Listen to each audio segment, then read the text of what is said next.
সীমান্তের প্রত্যেকটি নাগরিক সামরিক প্রশিক্ষণে প্রশিক্ষিত করব আমরা।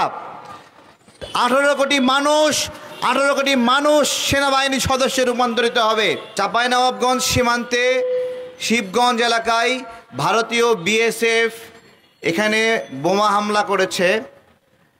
ভারতীয় নাগরিকদেরকে নিয়ে বাংলাদেশের ভিতরে ঢুকে গাছের ডালপালা কেটেছে। যদিও সবশেষে বাংলাদেশের নাগরিকরা ঐক্যবদ্ধভাবে তাদেরকে পিছু হটাতে বাধ্য করেছে, কিন্তু আমাদের কাছে যে ভিডিওগুলো আসছে সেইখানে আমাদের বিজিবির ভাইদেরকে আমরা দেখতে পাচ্ছি না।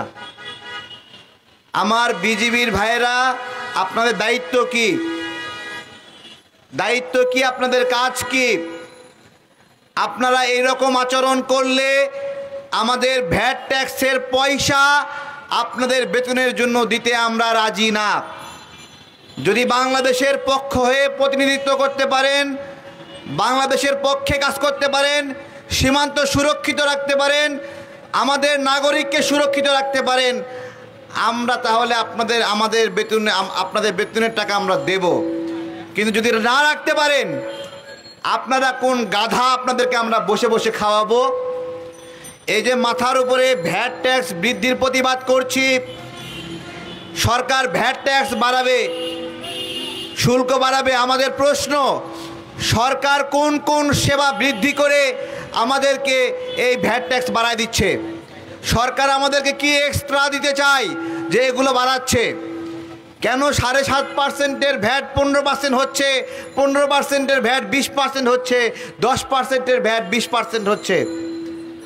আপনারা এদিকে কর বাড়াবেন আর আমাদেরকে সেবা দিবেন না, তা কেমন করে হয়? আমি শিবগঞ্জের ঘটনায় বলছি, আপনারা বিজিবির সদস্যরা যদি বাংলাদেশের পক্ষে কাজ না করতে পারেন, দায়িত্ব ছেড়ে দেন। সীমান্তের প্রত্যেকটি নাগরিক সামরিক প্রশিক্ষণে প্রশিক্ষিত করব আমরা। 18 কোটি মানুষ সেনাবাহিনীর সদস্যে রূপান্তরিত হবে। তারপরেও আমরা আমাদের সীমান্তকে সুরক্ষিত রাখার জন্য যা যা করার করব। গতকালকে স্বরাষ্ট্রমন্ত্রী উপদেষ্টা বলল যে ওইখানে নাকি শেখ হাসিনা চুক্তি করছিল, যে কারণে জিরো লাইনে কাঁটাতার দিতে তারা কিছু বলতে পারছে না। আপনি এখানে কি জন্য আছেন? শেখ হাসিনার চুক্তি বাস্তবায়ন করার জন্য? জিজ্ঞাসা করছি। সরকারকে বলছি, ভারতের সাথে সীমান্তে আমাদের পরাজিত হওয়ার কোনো উদাহরণ নাই। যদি আমার বিজিবি ওখানে পরাজিত হয়, তাহলে আমরা সরকারকে থাকতে দেব না। আমরা এমন সরকার চাই যারা সীমান্তকে সুরক্ষিত রাখবে, বাংলাদেশকে সুরক্ষিত রাখবে। আমরা চাই বিজিবি সাহসের সঙ্গে কাজ করুক।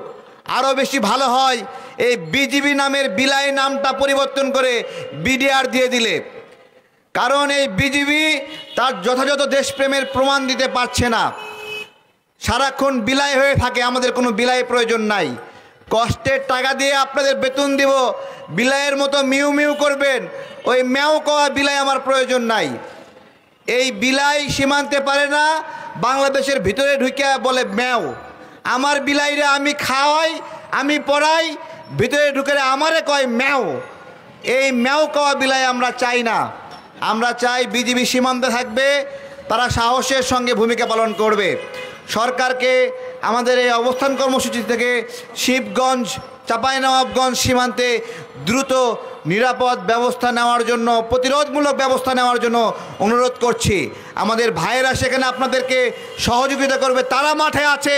সেই ভিডিওগুলোর মধ্যে আমার বিজিবির ভাইদেরকে দেখতেছি না কেন? ভয়ে পালাইছেন? যদি পালান তাহলে চাকরি থাকবে না, আপনাকে খাওয়াতে আমরা বাধ্য নই।